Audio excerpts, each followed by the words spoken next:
하나님의 말씀은 호세아서 1장 2절로부터 11절까지 말씀입니다. 놀라운 하나님의 말씀을 우리가 함께 듣겠습니다. 귀 기울여 들으시기 바랍니다. 여호와께서 처음 호세아에게 말씀하실 때 여호와께서 호세아에게 이르시되 너는 가서 음란한 여자를 맞이하여 음란한 자식들을 낳으라.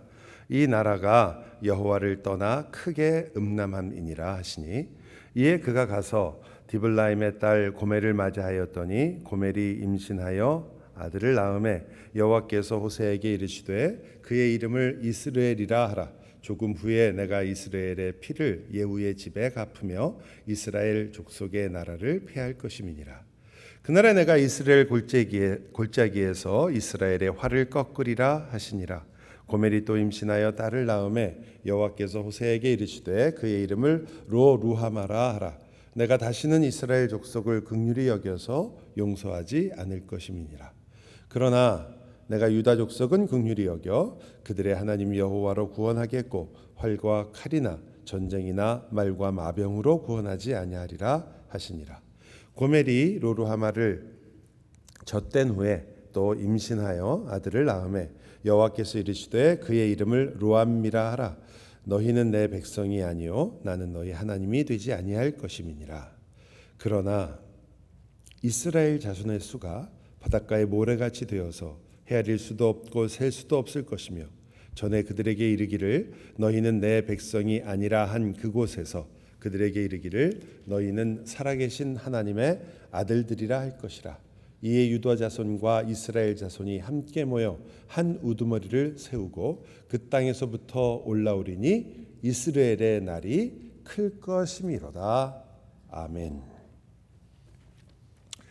지난 시간에 호세아에 우리가 시작하면서 말씀드린 것처럼 왜 호세아는 자기가 속해 있는 북이스라엘의 왕은 여로보암 한 명으로 끝났는가? 그 이유도 자그마치 6명의 왕이 있었고 그 왕들을 다 호세아가 같이 살았고 섬겼거든요. 그래서 저희가 그들이 하나도 없었더라라는 구절을 통해서 돌이키는 이들이 하나님께 다시 오는 이들이 없었던 그 당시에 그 이스라엘의 비참한 모습을 함께 생각했었습니다. 그게 정말 우리가 그런 것을 역사를 보면서 이해하기 어려운 점은 그때가 이스라엘의 가장 전성기였던 시절이라는 사실이죠. 모든 것이 풍족했고 부유했으며 그리고 가장 잘 나가던 시절이었습니다. 그런데 그때 호세아를 입장을 바꿔놓고 생각해 보세요. 너무 모든 게 자연스럽고 잘 되고 있는데 너희가 망할 것이다. 이야기가 얼마나 힘들겠어요. 그리고 얼마나 사람들이 비웃었겠습니까? 듣기는 했을까요? 여러분, 그게 사실인 게 아모스 요나를 한번 보세요. 요나가 다른 나라에 가서 니느웨에 가서 외쳤을 때 돌아왔던 사람이에요. 그 이스라엘 아닌 이방인이 돌아왔거든요. 근데 이스라엘은 정작 하나님의 백성은 안 돌아오죠. 아모스는요. 여러분 아모스의 언어들이 얼마나 강력하고 그리고 정말 우리를 놀라게 하는 말이 많습니까? 우리가 가끔 심지어 사회에서도 많이 쓰는 말이잖아요. 정의를 하수같이 흘릴지로다. 너희가 도대체 어떻게 이렇게 불의할 수 있느냐. 그래서 가끔 우리가 사회활동을 하시는 분들도 이 성경 구절인지도 모르고 쓰시는 분도 계시겠지만 그런 유명한 구절이 들어있는 아모스 선대도 그렇게 강하게 얘기했는데 안 돌아왔어요. 이스라엘이. 그런 곳에서 호세아가 지금 말씀을 전하려고 합니다. 나가서 이제 야 너희들 돌아와라 라고 말씀을 전한 줄 알았는데 여호와의 계시가 그에게 임하여서 자 너는 나가서 이렇게 전해라가 아니라 너는 네가 이렇게 해라 라는 말을 먼저 받게 돼요. 그게 뭐였죠? 음란한 여인을 아내로 맞아 혼인을 해라는 것이었어요. 그거는 저희가 생각하기에도 여러 가지로 아니 한 사람의 그 인생을 어떻게 이렇게 하실 수가 있는가 뿐만 아니라 아니 이건 좀 부도덕한 일이죠. 율법적으로도 맞지 않는 일이거든요. 부정한 여인과 일부러 그 여인을 데려다가 모든 절차를 다해서 결혼하고 혼인하는 것. 그래서 여기에 대한 해석이 아주 다양했어요. 어떤 분들은 이거는 상징이고 비유다. 실제로 이런 일을 하나님께서 시키실 리가 있겠느냐라고 생각하는 분도 계셨습니다.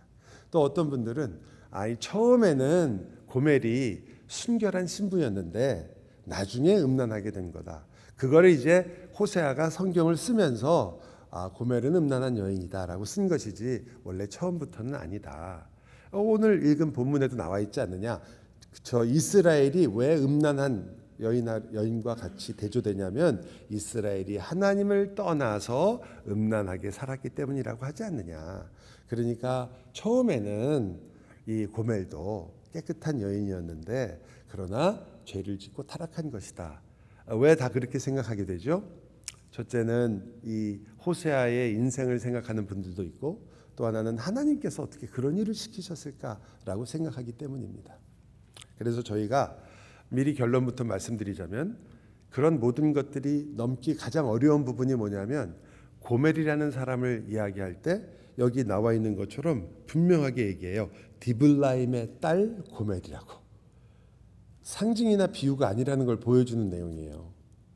또한 동시에 여기 쓰인 시제라든지 문맥 전체도 이것이 단지 상징이나 비유가 아니고 또 특별히 이 고멜이라는 여인이 처음과 나중이 다른 여인이 아니라 원래 그가 이스라엘과 같은 여인이다라고 지금 이야기하고 있는 거죠. 지금 이스라엘이 어떤 나라입니까? 우상을 숭배하고 하나님을 떠나고 자기 마음대로 살았던 지금 그 나라를 이야기하는 거거든요. 마음이 높아져서 그는 하나님조차도 무서워하지 않는 그러한 나라가 되었던 그 모습을 이 여인에게 지금 보여주고 있는 건데 그래서 처음부터 음란한 이스라엘이고 음란한 고멜이 된 것입니다. 그래서 우리는 이것이 사실이라는 것을 받아들이게 되죠. 그리고 여전히 우리 안에는 좀 껄끄럽고 그리고 답답한 마음이 남습니다. 꼭 이러셨어야만 했는가? 좀 그래서 이것이 조금 더 진행되면서 여러분하고 같이 이 내용을 하려고 하는데 우리가 읽은 이 내용은 너무 유명해요. 여러분이 자녀를 낳았어요. 고멜이. 근데 그 고멜이 낳은 3명의 자녀의 이름이 등장합니다. 첫 번째 아들은 이스르엘이에요. 그 이스라엘이라는 이름도 의미가 있어요.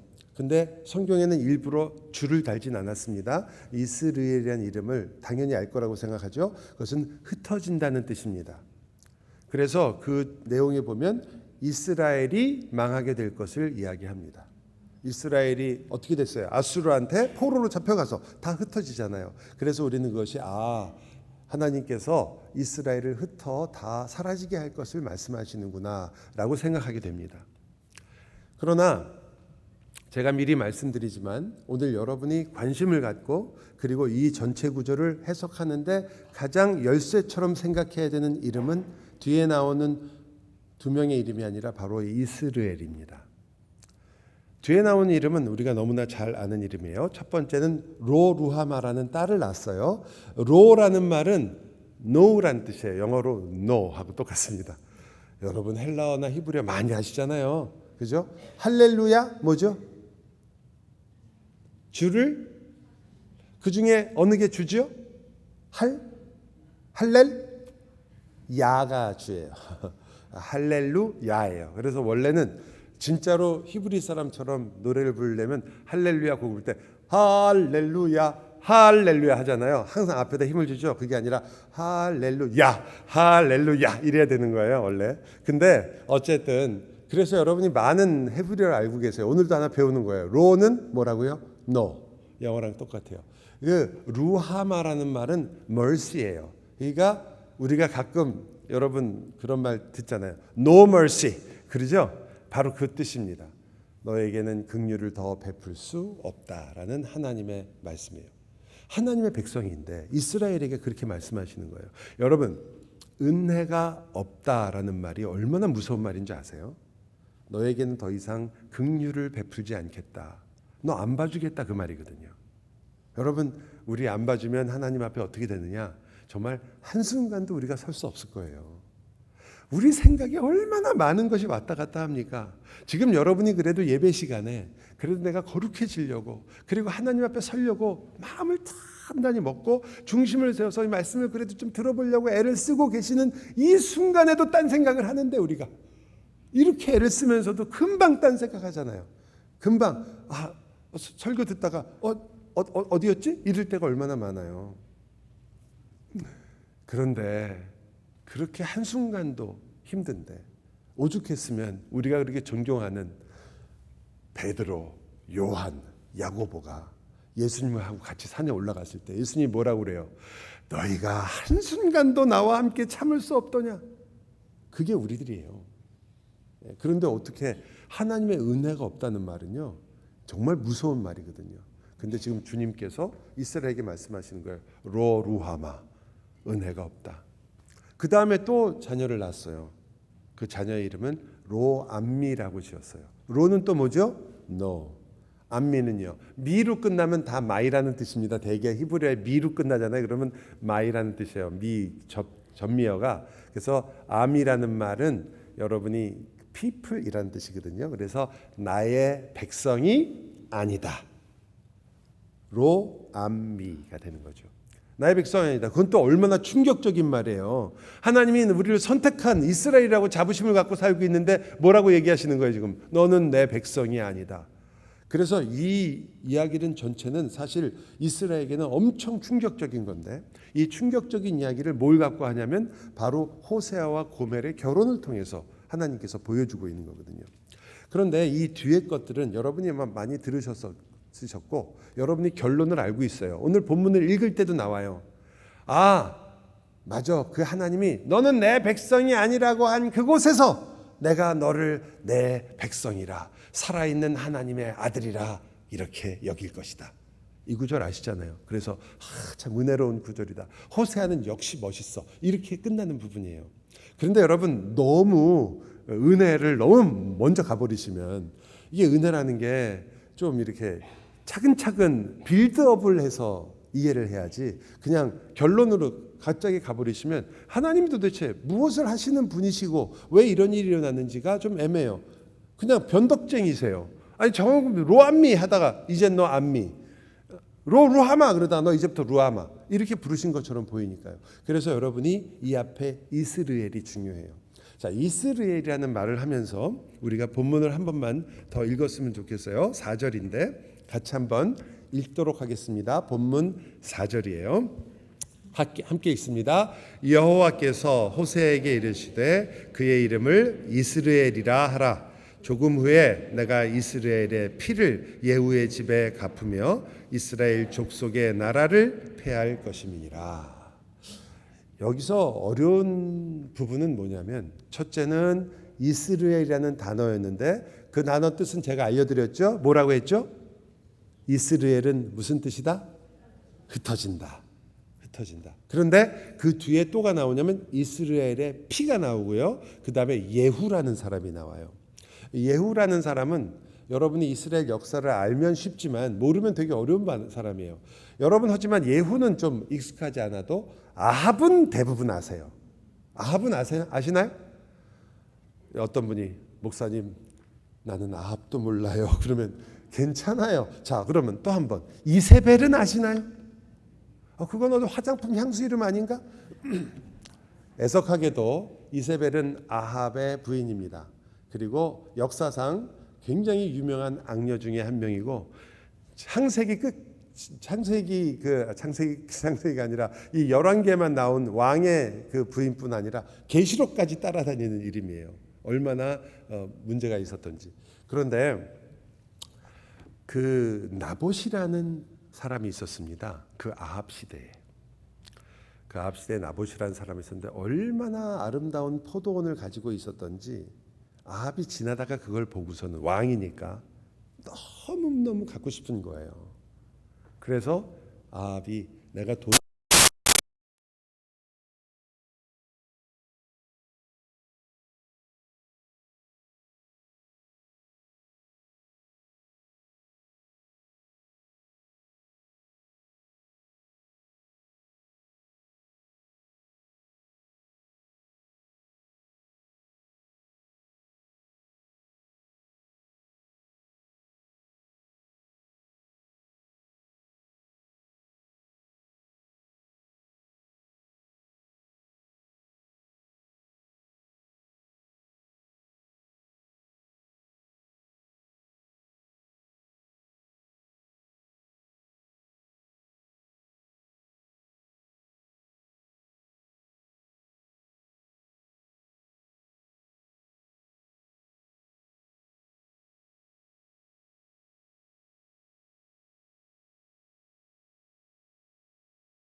그러고선 어떻게 했냐면 왕이죠. 뺏어오면 되는 거 아니냐. 그래서 나봇을 죽이고 뺏어와요. 이세벨의 말을 듣고. 하나님께서 그 사건을 가지고 뭐라고 얘기하시냐면 아합의 집이 멸망할 거라고 얘기하시거든요. 너희가 의인의 피를 보았기 때문에 그 피가 내게로 돌아갈 것이다. 아합의 집이 멸망할 것이다. 근데 그 아합의 집을 멸망시킨 사람이 예후예요. 야, 예후를 설명하기 위해서 거기까지 간 거예요. 예후를. 근데 왜 하필 아합이냐? 그 일이 모두 벌어졌던 나봇의 포도원이 어디 있을까요? 이스르엘에 있었어요. 이스르엘이라는 것은 사람 이름이 아닙니다. 원래 이것은 지명, 도시 이름이거나 골짜기 이름이에요. 근데 그걸 일부러 지금 하나님이 이름으로 붙이신 거예요. 그리고는 이스라엘의 피를 갚으실 거라고 그러는 거거든요. 왜? 거기서 예후가요 어마어마한 사람을 죽였어요. 아합과 관계된 모든 사람, 친척까지 다 죽였습니다. 그리고 심지어는 유다 땅에서 놀러온 유다 왕의 그 사람들까지 다 죽여버렸어요. 아예 그냥 그 궁정에 있던 모든 사람들 그리고 친척까지 다 쫓아가 다 죽였어요. 엄청난 그 피를 흘렸죠. 그래서 그곳이 바로 이스라엘 골짜기가 이스라엘의 피 흘린 골짜기가 된 거죠. 피의 골짜기가 된 거예요. 그런데 지금 뭐라고 말하는 거냐면 예후야, 내가 이제 너가 이스라엘의 피를 흘렸는데 그 피가 이제는 너에게로 돌아갈 것이다. 이 말은 무슨 뜻이냐면요. 예후도 똑같이 그렇게 망할 거라는 뜻이거든요. 예후의 왕조가 끝난다는 뜻이에요. 아합을 그렇게 죽여서 예후가 왕이 돼가지고 예후 왕조가 시작됐거든요. 쿠데타죠 사실은. 그래서 일어나가지고 그 예후가 드디어 하나님께서 예후 너 잘하고 있다라는 게 아니라 예후가 그럼 잘하면 되는데 아합만큼 문제가 심각한 거예요. 지금 문제가 너무 심각하잖아요. 그 예후의 후손이 여로보암이거든요. 여로보암이 어떻게 하고 있어요 지금. 하나님께서 요나를 통해서 복을 주셨는데 너의 땅을 이렇게 넓히고 너를 부강하게 하겠다고 얘기했더니 그걸 갖고 뭘 하고 있어요? 우상을 섬기고 자기를 위해서 그 모든 것을 쓰기 시작하고 오히려 우리도 마찬가지가 될 가능성이 얼마나 높은 일이에요. 하나님께 그렇게 오래 기도해가지고 하나님이 주신 복이 있지. 어떤 자녀가 될 수도 있고 어떤 때는 물질이 될 수도 있고 어떤 때는 건강이 될 수도 있어요. 주님 제가 이 일을 위하여 하겠습니다. 그러고 나서 딱 한 3개월 가면 끝이야. 그 다음부터는 또 다 까맣게 잊어버리고 또 같이 내 삶이 돌아간다면 하나님께서 이렇게 말씀하시는 거죠. 예후야, 너는 지금 예후 가문에게 예후야, 너는 지금 내가 너에게 왜 이 일을 했으며 네가 왜 아합을 멸했고 왜 이렇게 내가 너를 세웠는지를 까맣게 잊어먹고 똑같이 하고 있으니 아합과 같은 벌을 너도 받을 것이다. 그래서 그 말씀이 그대로 이루어져서요. 그 여로보암의 계승자가 스가랴예요. 아들이. 그 스가랴가 6개월 동안 왕위에 있었습니다. 암살당해서 끝나버려요. 예후 왕조가 끝이 납니다. 하나님 말씀이 그대로 이루어진 거죠. 그런데 여러분 여기서 꼭 기억해야 될 게 피의 이스라엘이라는 말, 이스라엘의 피라는 말, 그 이스라엘이라는 곳이 장소라는 것, 그리고 이스라엘에서 피가 흘렸다는 것. 이걸 기억하셔야 돼요. 왜? 나중에 제가 왜 이것이 이 모든 것의 키인가를 설명을 드릴 텐데 그걸 기억하고 계셔야 나중에 이게 아귀가 좀 맞거든요. 잊어버리지 마시고 이제 진행을 좀 더 나가도록 하겠습니다. 그렇게 이스라엘은 이름을 처음 자녀가 갖게 됐죠. 그리고 우리가 아는 것처럼 그 이스라엘에게 주었던 그 하나님께서 말씀하셨던 그 피의 장소처럼 드디어 이 북이스라엘은 망하기 시작합니다. 아수르가 다시 회복을 하고요. 강해지면서 드디어 이 북이스라엘을 침략할 준비를 하고 그리고 침략을 하게 되는 거죠. 여러분 아까 말씀드린 것처럼 북이스라엘은 그때부터 6명의 왕이 쿠데타 아니면 암살, 엎치락 뒤치락 하면서 기름은 어떤 때는 10년까지 가는 왕도 있지만 대부분은 몇 년 아니면 심지어 6개월 이런 식으로 왕들이 바뀌게 됩니다. 그리고 결국은 멸망의 길로 가게 되죠. 호세아가 그때 이 말씀을 전한 것이었습니다. 가장 평화로운 시기 그리고 가장 부강한 시기에 너희가 망할 것이다 라고 이렇게 말한 거죠. 왜냐하면 우리는 평화가 지속되고 안전해지며 그리고 풍요로우면 내가 지금 어떤 상황에 있는지를 잊어버립니다. 하나님이 더 이상 필요하지 않은 우리의 삶이 점점 더 커지기 시작하죠. 그 전까지는 주님이 없이는 한순간도 살 수 없을 것처럼 붙들다가도 편해지면서 점점 우리는 하나님 없이 살 것처럼 바뀌기 시작합니다. 이스라엘이 그렇다는 것뿐만 아니라 바로 이스라엘이 보여주려고 하는 교회도 마찬가지인 거죠. 지난주에도 살펴봤지만 우리는 우리 죄에 대해서 정말 그렇게 쉽게 잘 보지를 못합니다. 그냥 큰일이 없으면 괜찮다고 생각을 합니다. 안전하다고 생각을 하죠. 우상이 어느 사이 우리 사이에 들어와도 그것을 잘 깨닫기 어렵고 눈치채지 못합니다. 좀 물이 새는 곳이 보여요. 이것저것 좀 그런 일은 있구나라고 하지만 그러면서도 그것이 얼마나 큰 홍수가 되어서 우리를 삼킬지를 생각하지 않고 그냥 교회에 그런 일도 항상 있는 거 아닌가? 사람 모인 곳이 다 그렇지라고 그렇게 넘어갈 때도 굉장히 많습니다. 그러나 오늘 호세아서를 보면 절대 그렇지 않다고 얘기하는 거죠. 우리가 만일 우리가 지금 겉으로 보이는 몇 가지 모습이나 이런 것이 좀 잘 되지 않는구나, 이런 것들이 문제구나라는 것만 생각하고 그것을 가볍게 여기고 있다면 우리는 지금 우리 자신이 어떠한 곳에 있는지를 마치 이스라엘이 몰랐던 것처럼 모르고 있다고 보여집니다.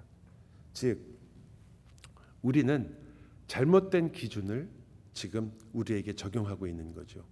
만약 교회 요즘 우리가 예를 든다면 열심으로 봉사를 잘 안 하는 것 같아. 예를 든다면 우리가 정말 옛날 같이 막 말씀을 막 열심히 배우려고 안 하는 것 같아. 이런 것들은 눈에 보이는 것들이죠. 그리고 그렇게 우리가 느낄 수 있습니다. 그러나 그것은 사실은 진짜 기준은 아니에요. 진짜 기준은 주님의 말씀처럼 우리가 정말 하나님을 사랑하는 자이고 그리고 그분만으로 만족하는 것을 구하고 내가 가지고 있는 것이나 내가 누리고 있는 것이 아니라 나에게는 하나님이 없으면 살 수 없다는 마음이 있는가라는 것이 사실은 진짜는 기준이에요. 여러분이 아무리 주일에 와서 편안한 얼굴로 그리고 괜찮은 모습으로 하나님께 예배하고 그리고 나는 신앙생활을 열심히 하고 있다고 스스로를 아무리 위로하더라도 우리 마음속에 성경이 말하고 있는 이 디자이어라고 말하죠. 하나님을 향한 갈망이에요. 이 주님이 없이는 살 수 없다는 진정한 믿음의 모습, 하나님을 의지하는 것이 나의 모든 본분이라는 것을 깨닫는 것.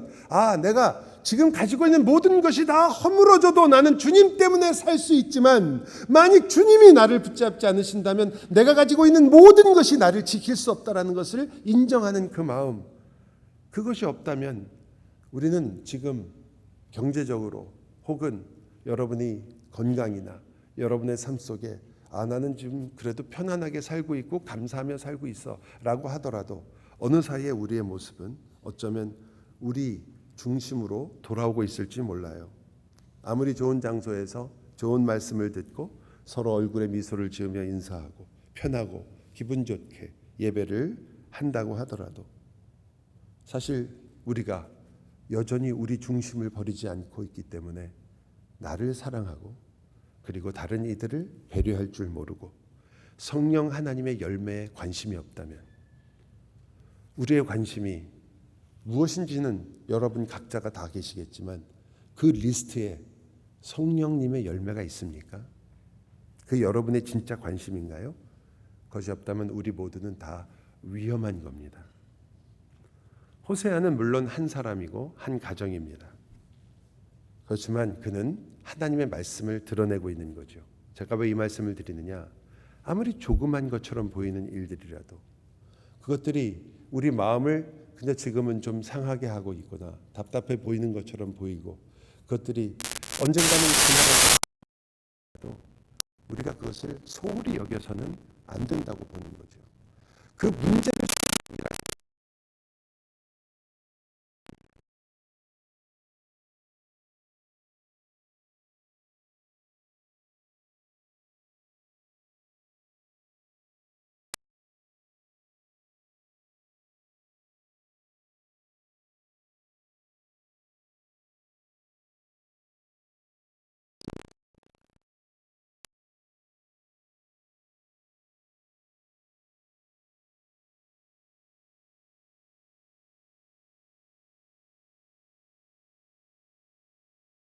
했던 게 아니거든요.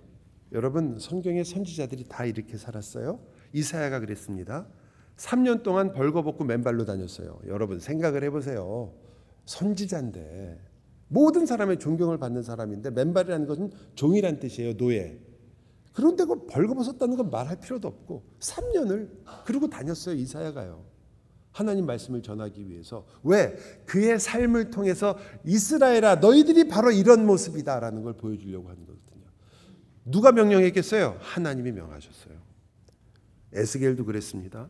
예레미야도 그랬습니다. 에스겔 어떻게 한 줄 아세요? 390일 동안은 왼쪽으로 자고 40일 동안은 오른쪽으로 자고. 이게 무슨 이상한 짓이란 말입니까? 하나님 명령하신 거예요. 왜? 이게 메시지니까. 그것을 보고 너희가 어떤 상황이 있고 너희가 어떤 죄악을 얼마나 길게 하나님 앞에 범했는지를 기억하라는 그러한 내용들이었죠. 머리카락이 아주 멋있었던 것 같아요. 에스겔은. 수염도 길렀던 사람이에요. 그거 다 깎아갖고요. 불에 태웠어요. 왜 그러는지 알고 싶으신 분은 에스겔서를 읽어보시라. 아내가 죽었는데 하나님의 명령이 뭔지 아세요? 아내의 죽음을 애도해서는 안 된다. 왜? 전부 다 메시지였어요. 그의 인생에. 얼마나 괴로운 일입니까? 사랑하는 아내를 잃었는데 너는 슬퍼해서는 안 된다. 예레미야는 평생 독신으로 살았잖아요. 하나님이 그렇게 하라고 하셔서 그랬어요. 목에다가 소가 끄는 멍에를 메고 살았습니다. 평생은 아니었지만 그 쉬운 일이 아니잖아요. 그것이 다 너희가 지금 어떠한 멍에를 메고 있으며 너희가 지금 어떠한 죄 가운데 빠져 있으며 너희가 누구인지를 알려주시려는 이게 소위 말하는 행위 예언이라고도 합니다. 행동으로 예언을 하는 건데요. 그 말씀을 계시를 하고 있는 거죠. 여러분이 와 정말 대단하다. 3년을 어떻게 맨발로 옷을 벌거벗고 다녔을까라고 생각하시겠지만 여러분 이 일을 보시면서 여러분이 놀라신다면 여러분과 제가 얼마나 진짜 놀라운 일에 익숙해져 있는지를 보여주는 거예요. 이 선지자들은 다 사실은 예수 그리스도께서 보여주실 것들을 보여주는 선지자였고 여러분이 아시는 것처럼 한 아이가 이 땅에 왔는데요. 어려서부터 죄라는 것을 몰랐고요. 죄를 지은 적도 없으며 율법을 완전하게 지켰어요. 어려서부터 12살 때는 사람들이 천재라고 그랬습니다. 어떻게 이렇게 율법을 안 해요? 율법 학자보다도 더 정확하게 하나님 말씀을 알고 있구나. 그런 말을 들었어요. 그대로 컸으면 나라의 훌륭한 지도자가 됐겠죠. 적어도 율법 학자가 됐거나 혹은 모든 종교의 지도자가 됐겠죠. 그런데 이 아들이 30살이 돼가지고 나가겠다는 거예요. 집 밖으로. 어머니의 마음은 찢어지죠. 왜? 나가면서 이랬으니까 나는 죽으러 갑니다. 그리고는 저주의 상징이에요. 저주. 죄라는 건 몰랐던 그 한 사나이가 33살의 나이에 그 십자가에 못이 박혀서 죽었어요. 어머니의 마음은 찢어졌겠죠. 우리가 보는 우리도 이제는 너무 많이 들어서 여러분이 이렇게 익숙해져 버려서 놀라지도 않죠. 오히려 호세아가 음란한 여인을 아내로 맞았다니까 놀라시잖아요. 예수님 어떻게 하신 거예요? 그게 선지자로서 예수님이 이 모든 선지자들의 예언을 완성하신 방법이에요. 그대로 사셨죠. 또 하나의 놀라운 일이 있죠. 왜 그들이 선지자들이 그렇게 살았느냐? 호세아가 지금 어떻게 그 고멜을 아내로 맞은 것은 선지자 자신이 이스라엘과 함께 사는 것이고 이스라엘의 죄 속에 들어가는 것이고 이스라엘의 죄를 짊어진다는 그 선지자가 보여준 것은 단지 그냥 시청각 교육만이 아니라 이것이 바로 너희를 위하여 오실 메시아의 모습 중에도 들어있는 거죠. 그리스도께서 이 땅에 오신 거죠. 멀리서 내가 너희를 위해 죽겠다가 아니에요. 멀리서 내가 너희를 사랑한다가 아니라 직접 우리의 몸을 입으시고 이 땅에 오셨죠. 그리고 가장 낮은 곳에 오셨으며 성경이 말하는 대로 우리의 죄로 말미암아 채찍을 당하셨죠. 우리 때문에 그 모든 일을 겪으셨다고 말합니다. 왜? 우리와 같이 되시기 위해서. 대신 우리의 죄를 짊어지신 것도 사실이지만 우리와 똑같이 되시기 위해서. 그것이 선지자들의 모습이거든요. 그래서 그들은 그리스도의 그림자로서 그 모습을 보여준 거죠. 그렇기 때문에 우리의 삶 속에서 우리가 함께 신앙생활을 하면서 우리 교회에 주시는 하나님의 메시지들은 다 예수 그리스도와 연관된 메시지들이고 그 메시지들을 아무리 적은 것이라도 소홀하게 여기지 않으려는 모습들이 우리에게는 필요한 겁니다. 왜? 우리는 우리의 죄를 스스로 깨달을 줄을 잘 모르니까. 저도 어려서부터 소위 말하는 모태신앙이고요. 이제까지 교회를 다니는 횟수만 이제 60년이 넘었습니다. 이만하면은 꽤 많은 사람을 만나봤고 제가 또 교역자이기 때문에 수많은 교회를 섬기다 보니까 큰 교회, 뭐 우리가 말하는 또 적은 교회, 또 우리가 말하는 뭐 잘 나가는 교회, 또 우리가 말하는 되게 답답한 교회 다 섬기고 같이 봉사를 해봤어요. 그 모든 교회가 다 장단점이 있고 모든 교회에 우리가 배울 점과 또 안 배울 점이 있겠지만 한 가지는 분명했거든요. 자기 죄를 스스로 깨닫는 사람은 본 적이 없어요. 우리는 우리 안에 있는 들보를 못 보거든요. 전부 다 하나님을 위해서 정말 온 마음을 다한 것처럼 그렇게 찬송하고 예배하고 회의하고 싸웁니다. 전부 다 본인들이 무슨 죄를 지고 있는지 몰라요. 절대 모릅니다. 다 하나님을 위해서 살고 있으니까. 여러분, 이스라엘이 여러분과 제가 생각하는 것처럼 죄를 짓고 막 이렇게 이런 모습을 보이니까 성경이 이야기하니까 우리 눈에 그냥 확 뜨이는 것 같죠? 아니요. 왜 그렇게 벌었겠어요? 어디다 내려고? 하나님한테 바치려고. 바알한테 바치면서 얼마나 열심히 더 많이 여호와에게 바쳤겠어요? 여러분, 자신들의 죄를 자신들이 보는 것은 정말 힘든 일이에요. 그래, 왜냐하면 우리가 우리 중심적이니까. 하나님조차도 나를 위해서 언제든지 끌어들 수 있어요. 제발 여러분, 나는 아니다라고 생각하시는 그분이 제일 위험하다는 생각을 절대로 잊어버리시면 안 돼요. 저를 포함해서 누구든지 우리는 그 일 앞에 언제나 서 있고 사탄은 여러분을 언제든지 그 길로 끌고 가려고 하거든요. 나는 내가 내 중심이 된 줄 잘 몰라요.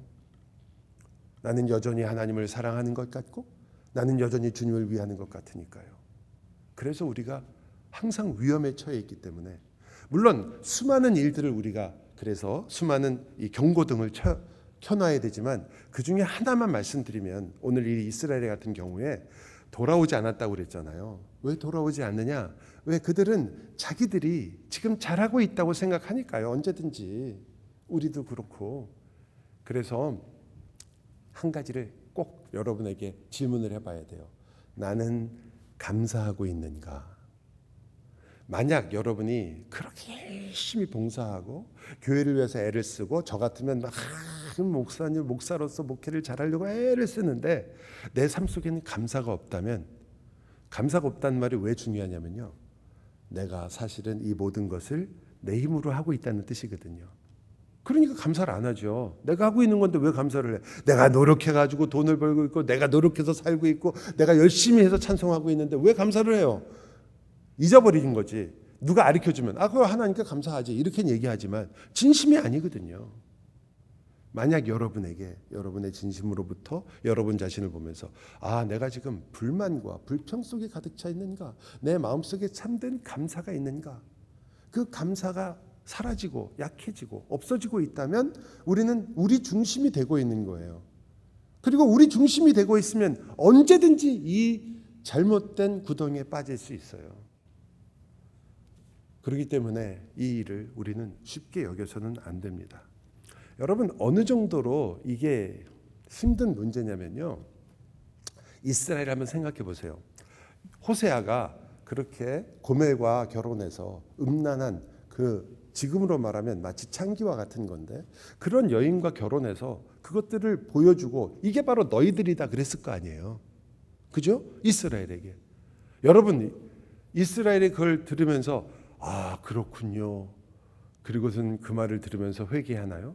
아니거든요. 더 화가 나죠. 여러분, 그때 입장을 바꿔놓고 생각해 보세요. 내가 지금 선지자가 나와서 얘기를 하는데 너희가 바로 이 창기다 그러면 돌부터 들지 누가 어이구 그렇군요 하겠어요. 여기까지는 이해가 가시죠? 제가 해볼까요? 지금부터 여러분한테, 여러분이 그 이스라엘이 아니가, 여러분이 이스라엘이거든요. 지금 그 바울이 로마서 9장에서 분명하게 얘기해요. 야, 내 백성이 아니라고 한 그곳에서 내가 너희를 내 백성이라고 하리라. 그게 우리들 얘기하는 거예요. 우리들. 예? 제가 여러분에게, 여러분이야말로 음란한 세대고 음란한 사람들입니다. 그럼 여러분이 얌전하게 앉아서 그렇군요, 목사님 말씀이 맞습니다, 이러겠어요? 아니면 목사님 제발 좀 그런 얘기 좀 그만하세요. 그게 말이 됩니까? 알아요. 저희가 조금 죄인인 거. 그렇다고 그렇게까지 뭘. 제가 다시 말씀드릴게요. 여러분이 제일 업신여기고 여러분이 제일 경멸하는 그 사람이 나라고 성경이 말한다고 생각해 보세요. 성경은 무서운 책이죠. 한편으로는 너무너무 우리의 모습을 진실되게 보여주기 때문에 너무 속상하고 무섭고요. 그리고 화가 나고 짜증이 나는 책이에요. 또 한편으로는 너무나 큰 은혜를 베풀기 때문에 도저히 받아들일 수가 없고 이해가 안 가는 책이에요. 도대체 이런 우리를 어떻게 이렇게 대우할 수 있냐 이거죠.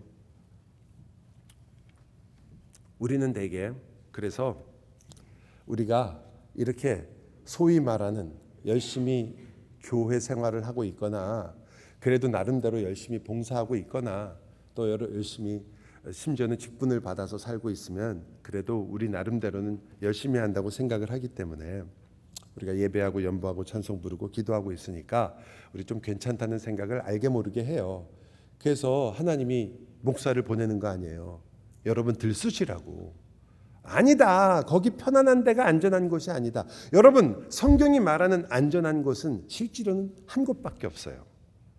어딜까요? 어디가 여러분 성경이 말하는 이곳이야말로 안전한 곳이다라고 말하는 걸까요?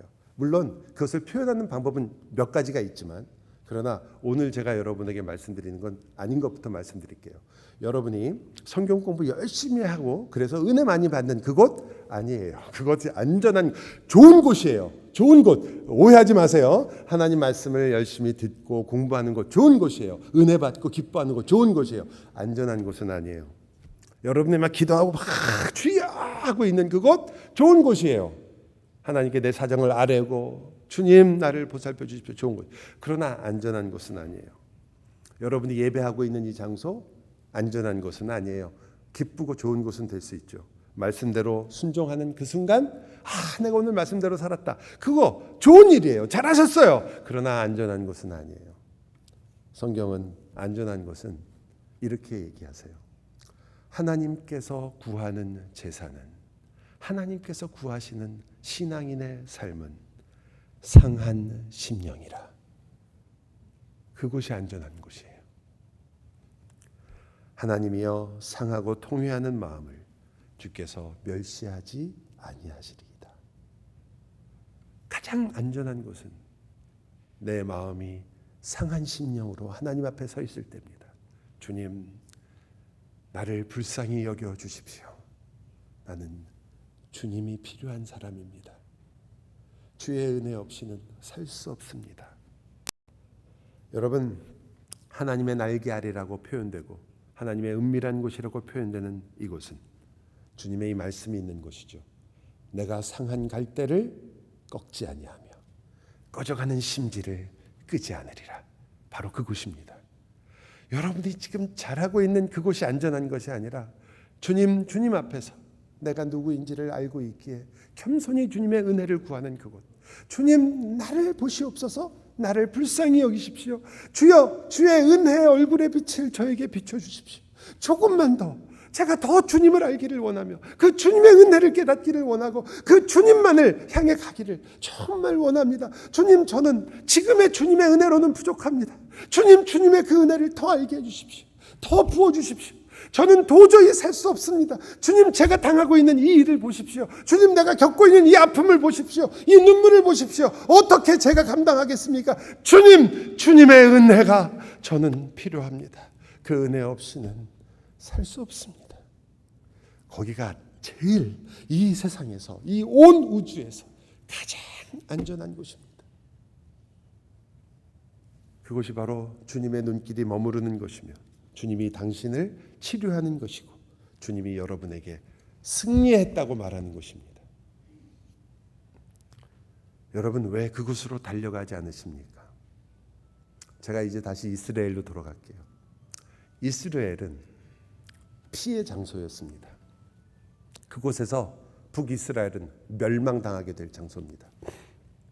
일단 피가 흘리는 장소라는 것이 여러분에게 무언가 좀 생각하게 하시죠. 그런데 이스라엘이라는 이름을 듣고 나시면 여러분은 모든 단추가 끼워지는 기분을 혹시 느끼실지도 모르겠어요. 이스라엘이라는 것은 흩어진다고 말씀드렸잖아요. 그렇죠? 30분이면 잊어버려요. 흩어지는 것이다. 근데 그냥 흩어지는 게 아니에요. 이게 어떤 것이냐면, 어떤 흩어짐을 말하면 이게 농경 언어거든요. 농부가 밭에 씨를 흩어 뿌리는 걸 말해요. 그러니까 여러분 이스라엘 농사에 대해서 씨 뿌리는 비유 들으면 아시잖아요. 덜어는 길가에 떨어지기도 하고 덜어는 옥토에 떨어지기도 하고 그러죠. 왜? 그게 뿌리니까 이렇게. 이게 이스라엘이에요. 뿌리는 거. 뿌려서 떨어지는 거. 흩어지는 거. 그러니까 흩어져서 죽는 게 아니고 없어지는 게 아니에요. 어떻게 되는 거예요? 사실은 거기에 떨어져서 심어서 거기서 나는 것이에요. 그래서 이스라엘은 단어는 두 가지 뜻이 있어요. 하나는 흩어진다. 또 하나는요. 심는다. 생명이 일어나는 것이라는 거죠. 여러분 피가 흐르고 거기에 저주가 그리고 모든 이 심판이 임하는 그 장소인데 그곳에서 생명이 일어나는 장소가 이 세상에 딱 한 곳이 있는데 어딘지 아세요? 십자가. 십자가죠. 사실 로암미, 로루하마는 고통스러운 이름입니다. 근데 그 앞에 있는 로가 어떻게 떨어졌을까요? 성경이 말해요. 내가 너를 로암미라고 부르는 그곳에서, 장소예요. 장소. 플레이스예요. 근데 로암미, 로루하마 이런 건 다 장소 이름이 아니에요. 장소 이름은 뭐였죠? 이스라엘. 바로 그 이스라엘에서, 그 피가 흘린 곳에서 내가 너를 내 백성이라 하리라. 호세아서에 의하면 이렇게 말하죠. 내가 너를 살아계신 하나님의 아들들이라 할 것이다. 그냥 백성이 아니고 하나님의 아들들이라, 하나님의 자녀들이라 말할 것이다. 어떻게 그 일이 일어난다고요? 어디에서? 바로 그 장소, 이스라엘의 피가 흘려진 곳에서. 피의 장소에 있던 이스라엘에서 십자가도 역시 피를 흘렸습니다. 죽음과 저주가 내려왔었고, 그러나 그곳에서 우리는 생명으로 심기어집니다. 그리스도 안에서. 그래서 로암미였던 우리들, 하나님의 백성이 될 수 없었던 우리들, 하나님 앞에 설 수 없었던 우리들, 로우하마, 난 도저히 하나님의 사랑을 입게는 자격이 없었던 우리들, 그 우리들 앞에 있던 로를 그 그리스도의 피가 띄어버리고 우리에게 살아계신 하나님의 아들이라, 이 세상이 감당할 수 없으며 우리가 상상할 수도 없는, 우리 인생에서 일어날 수 있는 모든 일보다 더 무서웠던 그 죽음의 장소, 결국은 이스라엘이 멸망할 수밖에 없었던 그 길, 그 길이 십자가 안에서 이제 너는 나의 백성이요, 너는 나의 아들이요, 너는 나의 딸이요, 너는 나의 사랑을 입은 자라. 여러분, 제가 확언하건대, 제 말이 아니라 정말 하나님의 말씀으로 확신하건대, 하나님께서 사랑한 자, 그의 사랑을 입은 자를 세상이 어쩌지 못합니다. 누구도 끊을 수 없습니다. 그리고 그 이름은 바로 여러분의 이름이 된 것입니다. 기도합시다.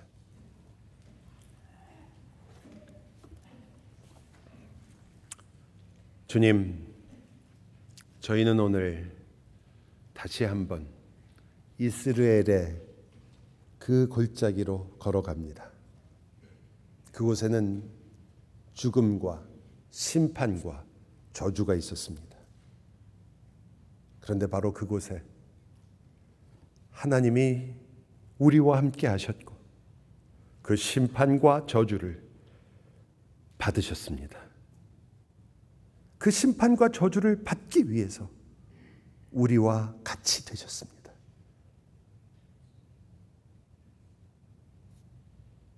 그 주님이 나의 주님이십니다. 그렇게 그 일을 행하신 분이 나의 하나님이십니다. 우리는 너무나 길게 방황했습니다. 주님, 행복을 찾아보려고, 인생에 조금이라도 의미를 한번 느껴보려고 살아가는데 매일 그저 일어나 일하고 그리고 피곤하고 지치고 하루 돌아오는 그 하루가 아니라 그 하루가 그래도 나에게 의미 있기를 항상 바랬습니다. 그래서 열심히 일도 해보고 또 어떤 때는 많은 것들을 행하려고 애도 쓰기도 했습니다. 그러나 주님, 저희가 이제 정말 그 그리스도의 십자가 안에 있기에 우리가 행하는 모든 일들이 이제는 진정 그 안에서 복이 되고 있다는 것을 깨닫게 해 주시옵소서. 우리가 그냥 부름을 받은 사람들이 아니라 진정 그 모든 저주와 절망과 죽음을 그리스도 안에서 받아 로암미가 아니라 암미가 되고 로루하마가 아니라 바로 루하마가 된 하나님의 백성이 되고 사랑을 입은 자라는 것을 주여 알게 하사 사랑 입은 자가 사는 인생이 어떻게 빛이 나는지, 어떻게 소중한 것인지, 얼마나 놀라운 것인지 깨닫고 알게 하여 주시옵소서. 주여, 저희의 마음이 항상 높아지지 아니하고 오히려 겸손하여 주님의 은혜를 구하는 자로 살게 하여 주옵소서. 예수 그리스도의 이름으로 기도하옵나이다. 아멘. 우리 다 같이 일어나셔서 함께 찬양하겠습니다.